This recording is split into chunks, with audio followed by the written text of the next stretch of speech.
as well, wala lang po. Sino yung hindi pupunta? Sa kasakali kong ipadala na sila, na Senado, ni Senator Garima, in-advise po ba sila General De La Rosa na pumunta o huwag na lang pumunta? Dahil sabi nga ni Presidente, baka mapahiya na sila. The Office of the Solicitor General will be the first line of defense. We will assess whether the investigation is really in aid of legislation. If it is not, then we will advise the PNP not to attend. Next question will come from George State. Follow-up. Sir, paano natin mag-engage kung yun parang forming sa violation? Come again? Paano natin mag-engage kung in aid of legislation na rin? There has to be, first of all, there are certain requisites in order to be validly called in aid of legislation. Meron ng decided case dito, yung Benson case. So pag wala doon yung mga, hindi nila natupad yung mga criteria doon, hindi po yon in aid of legislation. Next will be George Cahiles of CNN Philippines, to be followed by Bea Cupin from Rockler. Sir, good morning. Sir, you said that there's always a presumption of regularity. Yes, And unless it's so bad, correct. does that mean that there are encouraging people to challenge yung mga operations ng police? Kasi John De La Rosa was mentioned earlier that he will not tolerate extrajudicial killings. Yes. So that only means to identify if it's, there's would be regular na ginawa nila is if it's challenged by someone. So, Yes. would that be the case, sir? Kasi ganito po yan, he who alleges must prove.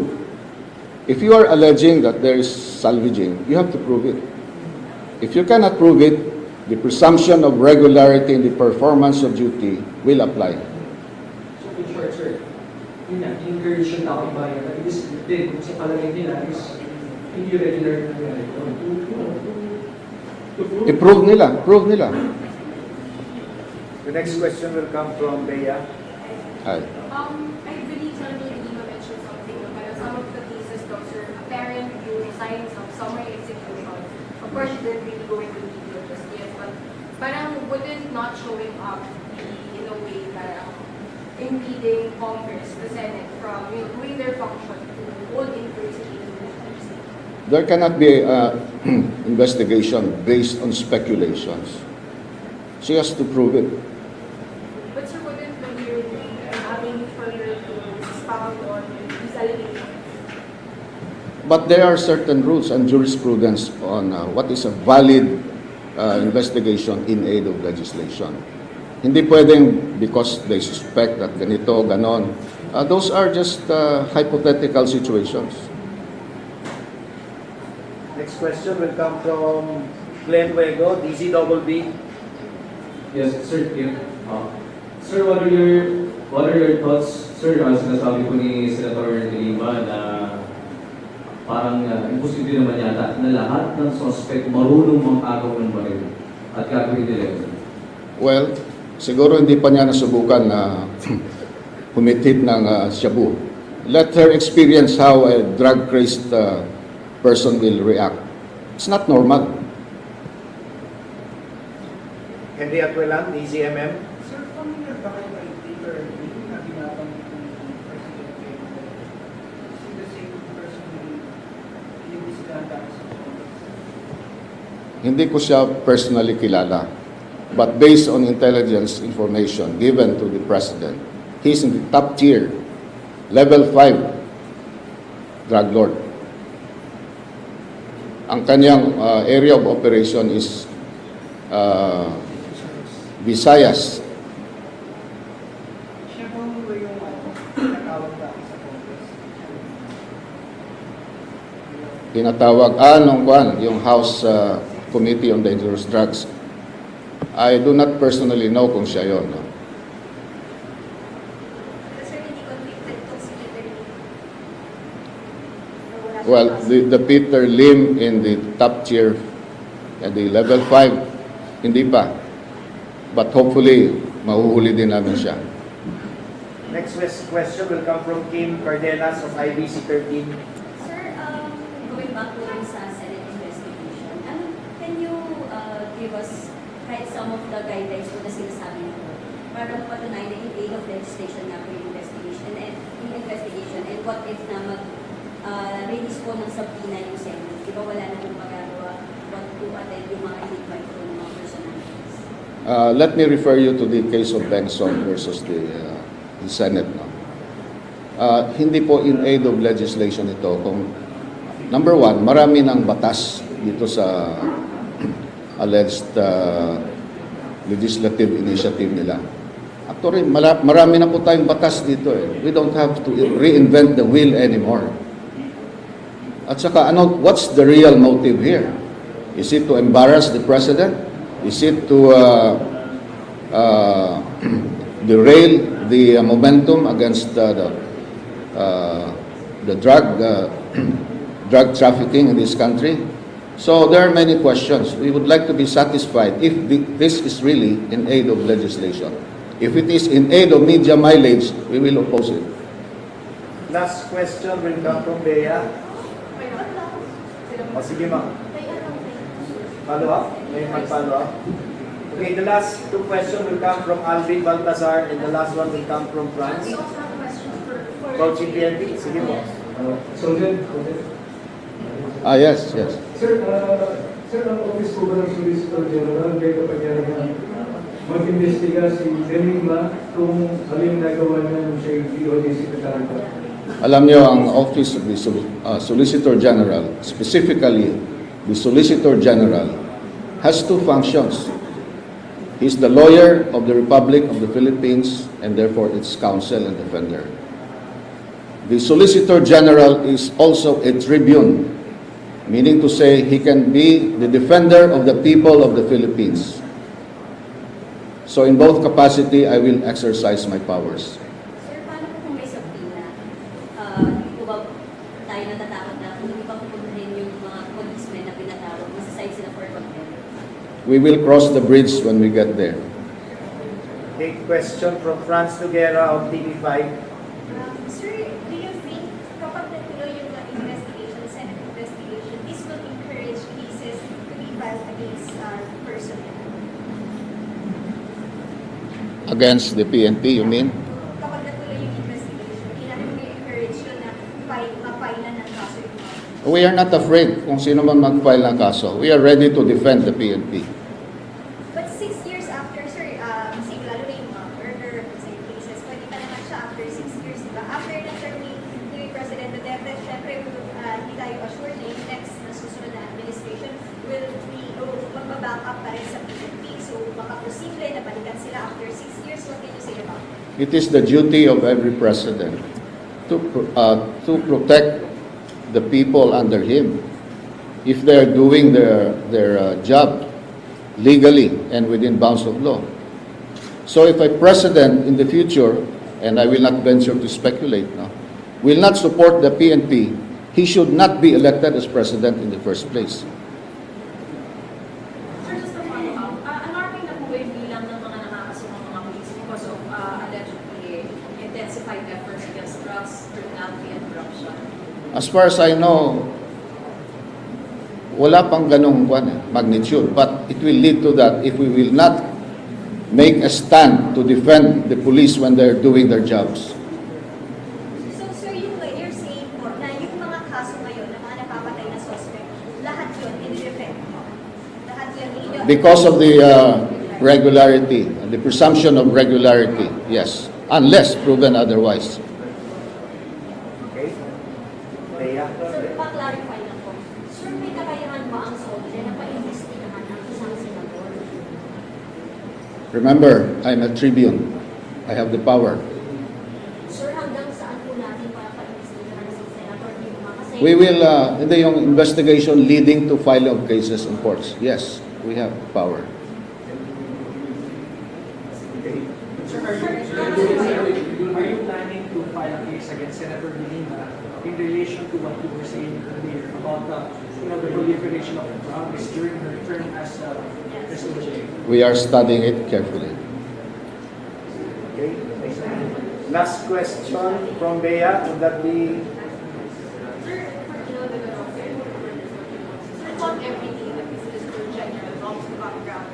talks with the media and reassures the PNP of the government support. Did you see Senator De Lima's announcement of her plans to file, to trigger in need of legislation? Is it a threat to the PNP? Well, in effect, it dampens the morale of our men in uniform. They're risking their lives. And here comes this senator who is based on speculations. He is maligning the good name and reputation of the police officers who put their lives on the line. Okay? Question for Wala na? Wala na po. Oh, sige. Thank you very much.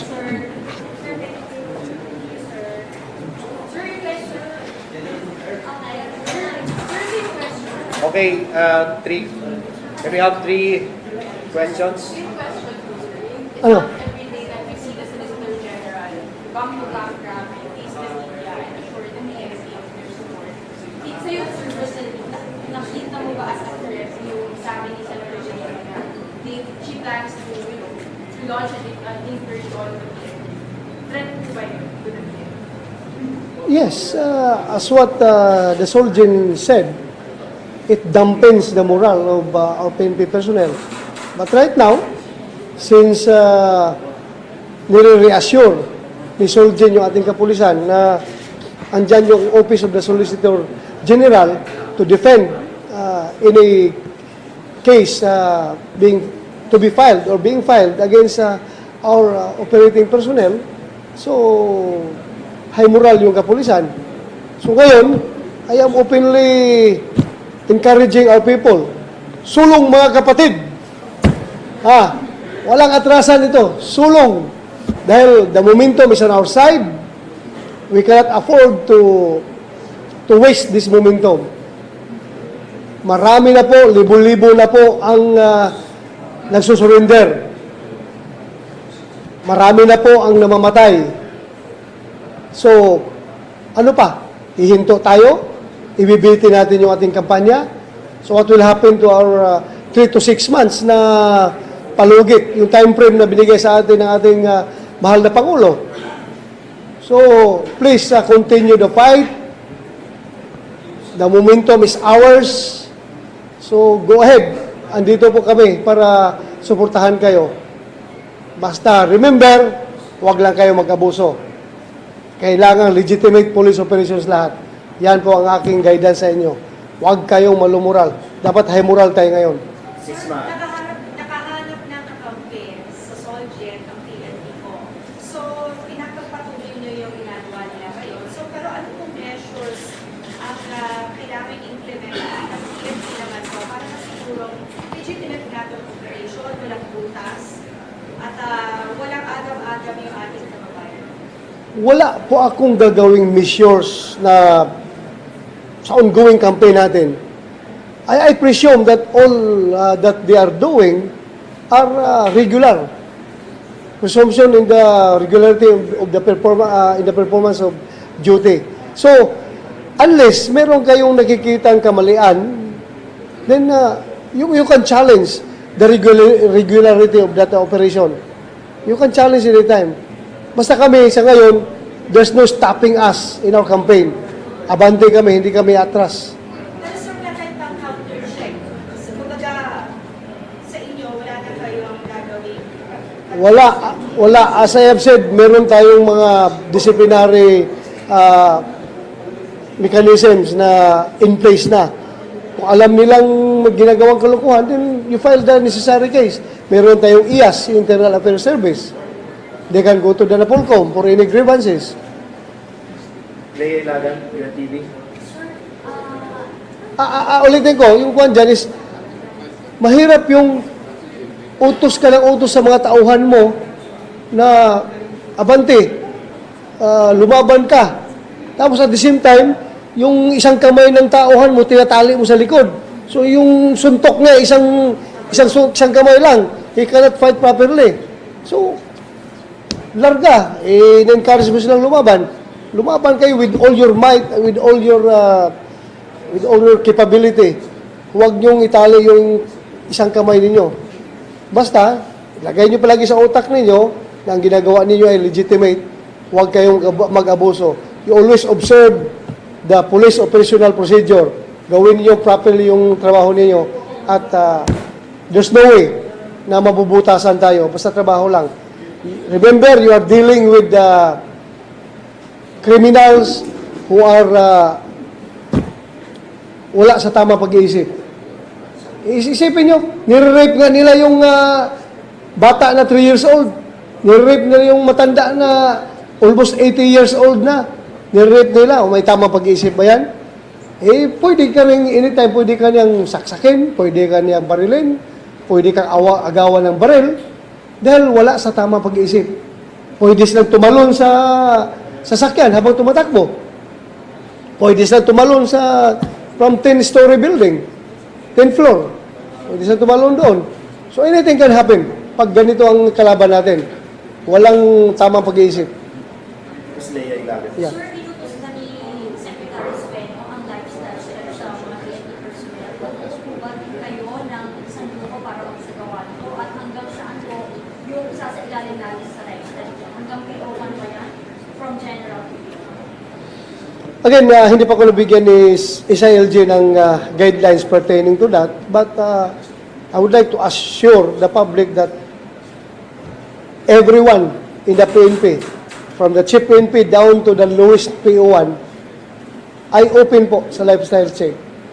Hindi, wala kami itatago. Kailang open kaming lahat. Siguro ang mag-oppose niyan ay yung mga pulis na mayroong tinatago. Yung may mga tinatagong kayamanan, mga ari-arian, sigurado ko mag-uupos yan. Pero my stand on that, my take on that is we are open. You can do anything you want. Open po yung aming hanay para mag-conduct ng lifestyle check. Para naman, malaman talaga natin kung sino yung mga sindikatong pulis. Okay. Last question from Marie Sumali. Sige, pagbigyan mo. Your reaction sinabi ng Amnesty International that PNP is tolerating with vigilantism. And also, can I get your reaction sa sinasabi sa mata lang po na operation? Parang 3 out of the 8 daw na napatay ay sumuko na, no? Na nasumuko, pero all the 8 were still killed. Again, sabi ko nga sa kanila, kung meron sila nakitang mali doon sa operation, they can file a case. Hindi yung nilalahat nila, nagiging speculation yan, na sinasabi nila, ganito daw, ganito, gano'n. File the necessary case. Again, I must give you the assurance na ako po'y ayaw ng vigilantism. Kung meron kayong vigilante dyan, I can be the vigilante against the vigilante. I must give you that assurance. I will be vigilant against vigilantes. Ayaw ko yun. Ayaw ko yung mga ginagawa. Ang gusto ko po, lahat ay above board. Lahat ay legitimate operations. I do not condone vigilantism. Ms. Franz. Sir, sabi niyo, yung mga hindi naman hiwalay sa PNP will propose yung lifestyle check, but he will initiate ba yung lifestyle check? Ever po i-initiate natin, kailan magsisimula? Hintayin ko muna, as I've said, hintayin ko muna yung guidance galing kay SILG dahil pag kami naman kasi magkakandak ng lifestyle check sa aming sarili, baka magiging self-serving, di ba? Parang hindi maganda tingnan. Anyway, tingnan ko lang kung anong magagawa namin tungkol dyan. Basta kami we are open anytime. So you suggest third party yung mag-conduct ng lifestyle check? Hindi ko naman sasabi third party, from within the chain of command. Siguro, kung hindi pwede sa label ng PNP dahil yun nga, maraming tatamaan ng mga tao namin sa loob ng organisasyon at magiging questionable yung resulta, then it can be maybe sa taas na level, Napolcom. Si SILG naman, ang chairman ng Napolcom. So pwede siguro ang Napolcom. But I don't think yung tagalabas dahil marami dyan, alam mo na, at the same time, while I want transparency, at the same time, dipinsahan ko rin yung hanay ng kapulisan from any abuse coming from the outside. Lalo na ngayon na marami pong mga drug lords dyan na may koneksyon. Sigurado ako, titirahin kami dyan sa kanilang mga koneksyon. Konektado yan sila from the fiscals to the judges, to the Congress, to the, pati sa media, makakunik ka sila. Hindi lang nyo alam, nagagamit kayo ng ibang drug lord dyan para sa kanilang objective. Nasisira ng kapulisan. Dahil yan ang gusto nila. Yan ang gusto nila na malulumura ang pulis, kasuhan nila kaliwa kanan para mag-slow down kami sa aming effort. But no, with the assurance of our soldier, abante kami, walang atrasan. Sir, pero nabanggit niyo na rin yung media, naniniwala pa kayo dun sa sinasabi rin ni spokesperson ng media na may mga media na kasama sa illegal drug trade? Maybe, wittingly or unwittingly, merong nagagamit sa inyo. I want to be honest with you. Ito mahabang discussion, pero i-discuss ko sa inyo later. Pag kumpleto na yung aming data, i-discuss ko sa inyo kung paano yung gumagalaw yung kanila mga facilitators na sinasabi. So possible kaya sa meeting, Okay lang. si President Duterte may media doon? Hindi ko pa nakita kasi marami yung listahan niya. Sige po. Sir, can you give us update sa 200 na local officials who are allegedly involved in drugs? Na kay Mayor yan. Hintayin na lang natin kung i-announce ni Mayor yan. Where are you in the investigation? Will, Ha? In the initial investigation, where are you? Wala pa. Hintayin ko yung lista pag ibibigay na sa amin. sige po. campaign funds ba na ginamit na galing sa drug lords, campaign funds, pwedeng nagaling sa mga... Oo. Ang daming mayor dyan na nanalo dahil sa kanilang drug money. Meron. Sa 200 na yun, sir, possibly. Hindi naman lahat, pero basta meron yung we are going into narco-politics nga eh. Pag hindi natin ito maagapan ito, narco money will be used in the politics. So, narco-politics ang mangyayari sa atin.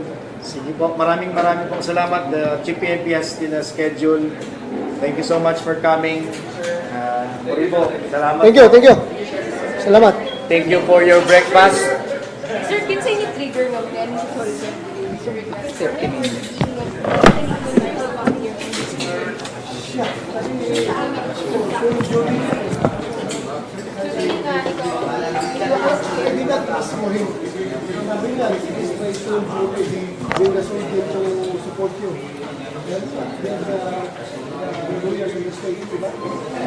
Thank you very much.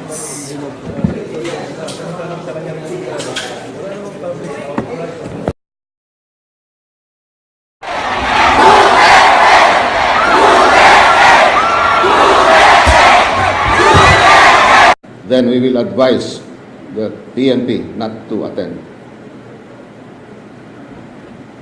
Next question will come from George Pate. Follow-up. Sir, paano natin mag-engage kung yun ay parang provincial violation? Come again? Paano natin mag-engage kung illegal legislation na yun? There has to be, first of all, there are certain requisites in order to be validly called in aid of legislation. Meron ng decided case dito, yung Benson case. So pag wala doon yung mga, hindi nila natupad yung mga criteria doon, hindi po yon in aid of legislation. Next will be George Caines of CNN Philippines, to be followed by Bea Cupin from Rappler. Sir, good morning. Sir, you said that there's always a presumption of regularity. Yes, And unless it's open, correct. does that mean that they're encouraging people to challenge yung mga operations ng police? Kasi RONALD DELA ROSA was mentioned earlier that he will not tolerate extrajudicial killings. As well, wala lang po. Sino yung hindi pupunta? Gusto ka sakali kung ipadawag na sila, ng Senado, kay Senator Jerima, in-advise niyo po ba sila General De La Rosa na pumunta o huwag ganun pumunta? Dahil sabi nga sa Presidente, baka mapahiyan na sila. The Office of the Solicitor General will be the first line of defense. We will assess whether the investigation is really in aid of legislation. If it is not, So that only means to identify if it's, there's could be regular in ginawa nila is if it's challenged by someone.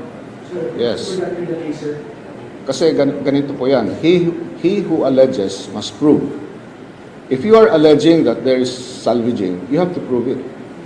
If you cannot prove it, the presumption of regularity in the performance of duty will apply. So in short, sir, yun nga, encourage yung taong bayan na this din sa palagay nila is hindi regular na nangyari. I-prove nila, prove nila. The next question will come from Bea. Ay. I believe Senator Lima mentioned something na parang some of the cases daw, sir, apparent yung signs of summary execution. Of course, she didn't really go into detail just yet, but parang wouldn't not showing up be in a way parang impeding Congress, the Senate, from doing their function to hold investigation. There cannot be investigation based on speculations.